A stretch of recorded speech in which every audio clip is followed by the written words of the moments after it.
তিনি যে ওই যে তাহাজ্জুদের নামাজের অভিনয় করত, নাটক করত, এগুলো স্রেফ ভণ্ডামি। এই ভণ্ডামি আমরা বুঝতে পারতাম, কিন্তু দেশের মানুষ বুঝতে পারতো না। ইয়াং একটা জেনারেশন তৈরি হয়েছে গত 17 বছরে।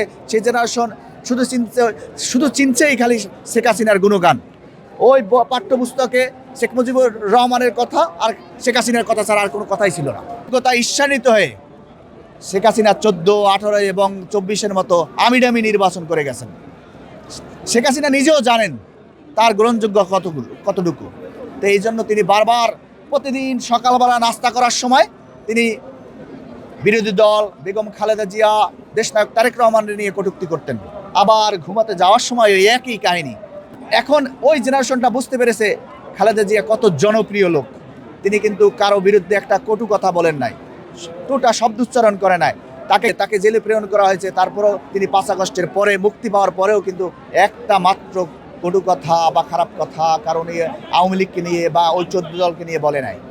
এই যে না বলাটা, এটাই মানুষের ব্যক্তিত্ব, এটাই মানুষের চরিত্র। তিনি দেখিয়ে গেছেন বাংলাদেশের রাজনীতি কেমনে করতে হয়, আপামর জনতার নেত্রী কিভাবে হতে হয়, তিনি দৃষ্টান্ত স্থাপন করে গেছেন। স্বৈরাচার থেকে ফ্যাসিবাদ বিরোধী আন্দোলনের অনুপ্রেরণার উৎসস্থল সাবেক 3বারের প্রধানমন্ত্রী বেগম খালেদা জিয়ার যে মৃত্যু, আমাদের পুরো জাতি আজ সুখে মর্মাহত।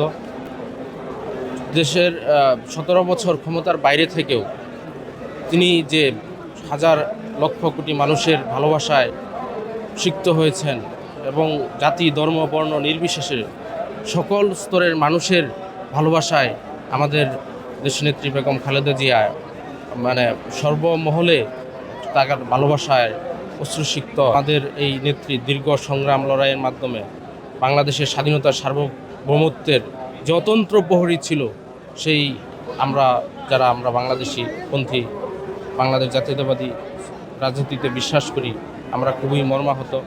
আমরা এই নেত্রীকে হারিয়ে আমাদের জাতির জন্য একটি অপূরণীয় ক্ষতি হয়ে রইল।